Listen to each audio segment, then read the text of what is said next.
'n Familie herenig. Die 13 dae oue Sergio Strydom is veilig terug by sy ouers nadat hy verlede week uit die Worcester Hospitaal gesteel is.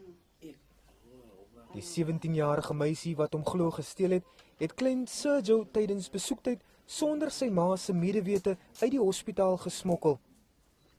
Die polisie het later op geslote kringtelevisie gesien hoe sy die hospitaal met die baba verlaat. Maar ik heb gewoon gelogen, man van boer. Al wat ik gezegd had, ik kan gaan naar huis toe komen, gaan hem van in die is hij nou.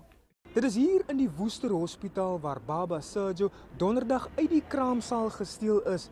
Hy is 3 dae later deur die polisie in 'n buurdorp Ashton in die sorg van die beskuldigde opgespoor. Die beskuldigde en haar ma is aanvanklik in hegtenis geneem, maar alle klagte teen die ma is vandag laat vaar. Die jong meisie het agter geslote deure verskyn omdat sy nog minderjarig is. Sergio se pa sê hy koester geen kwade gevoelens nie. Kyk op my hart.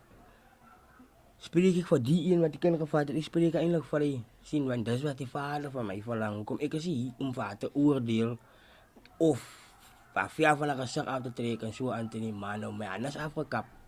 Die gereg moet daar gereg, die gereg moet sy wy gaan, want môre kan dalk iemand anders se kind is wat weggeraak. Het sy hulle om te die mense dan weggekom toe hy kind gesteel het. Dis hoekom ek los dit maar, dat die saak maar sy gaan. Die saak is uitgestel tot 24 Maart vir verdere ondersoek. Percival Young, Enies, Worcester in die Weskaap.